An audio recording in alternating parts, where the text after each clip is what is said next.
A whole array of others have been exploring for decades. Their work has essentially constructed this new operating system for how we navigate our lives and run our business. Now, Motivation 3.0 has three elements. You see, you'll notice that I like lists. There are actually four reasons I like lists. Three elements to Motivation 3.0. Autonomy, mastery, and purpose. Autonomy, mastery, and purpose. Autonomy, mastery, and purpose.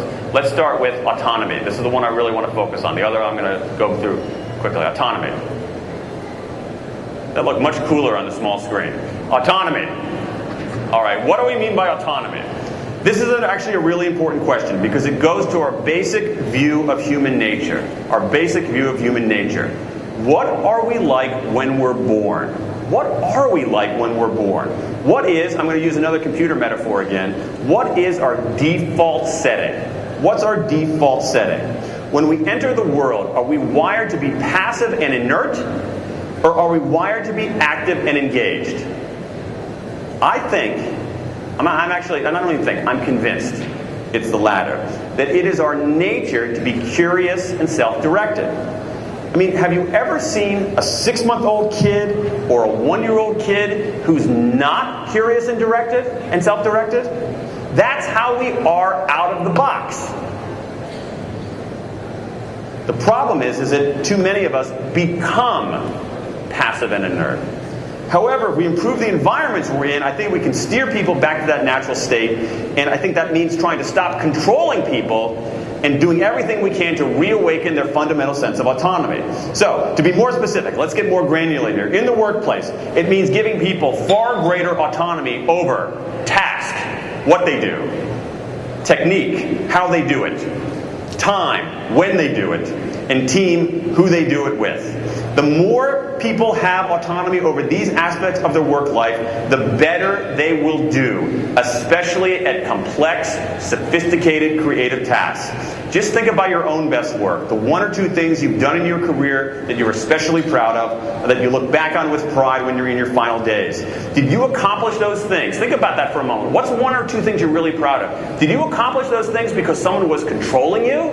Or did you accomplish those things because you had some measure, because you were heeding your inner voice, and because you had some measure of freedom over what you did, how you did it, where you did it, when you did it, and maybe who you did it with? So how do you foster this kind of autonomy in a business setting? Here are a few ideas.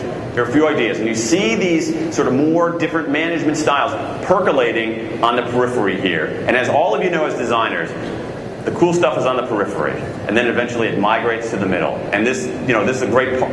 There's a lot of stuff. There's a lot of peripheral stuff here. You look at that and you say, "Oh, whoa, okay, I can see that being really big." Look on the periphery and see what's happening.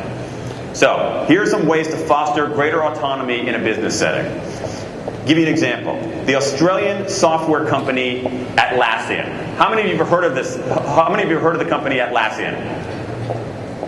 Okay, looks like less than half. All right? No one's heard of this company.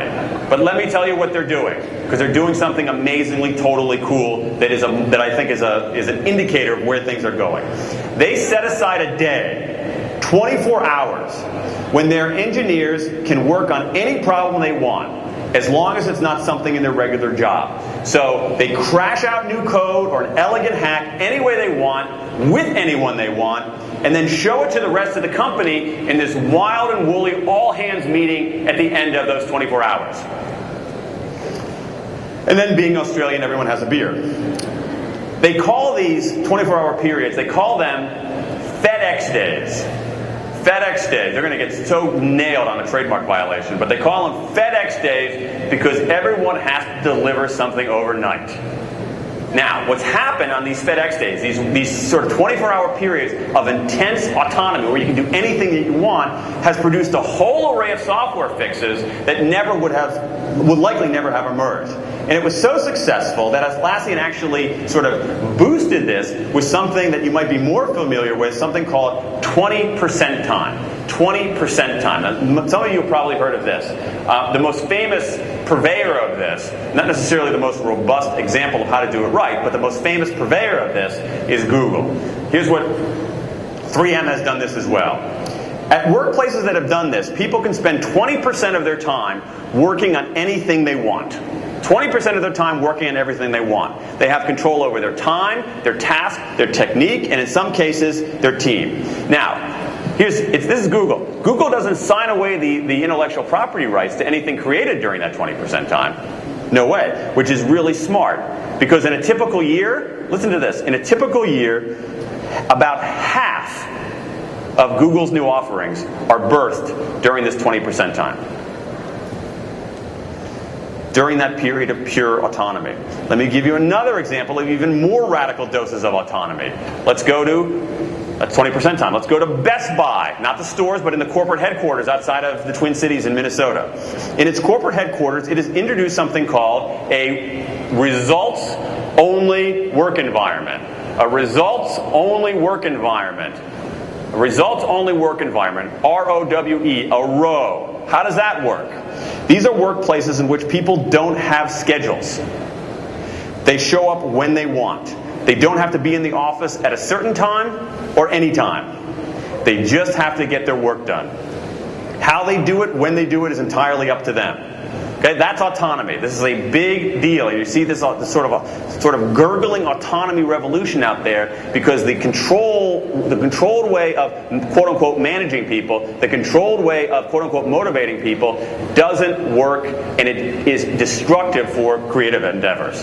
Now, along with autonomy, there's mastery. Here we go. Got to fix that effect. Here we go. Mastery. Now, I don't have a lot of time to talk about this, but here's my point. Here's what I want to say about this. I think that most of you want to get better at stuff, right? I assume most of you want to get better at stuff. I want to get better at stuff. You want to get better at stuff.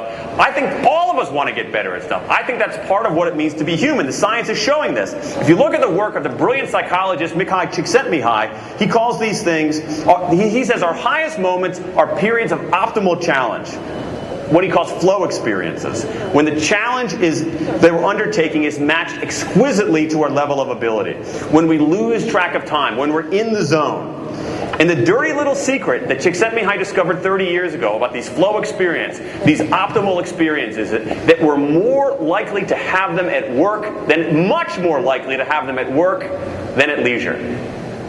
And yet, I've not talked to a single company that has ever considered what can we do to configure our workplace so that people have more of these flow experiences at work, these moments of intense creative productivity. I've not had a single conversation with any company that has even thought about how to do that. So think about what we're leaving on the table by not even asking that question. We're frustrating individuals, to my mind, we're holding back companies, and we're depriving the rest of us of a lot of cool stuff. Finally, there's purpose. Here we go. Whoop, purpose. Again, this goes to how we think about human beings. This raises some very basic questions about how we think about human beings. Are we merely horses trying to lick up another sugar cube and find a warm place to sleep? Sometimes. I feel that way sometimes, definitely.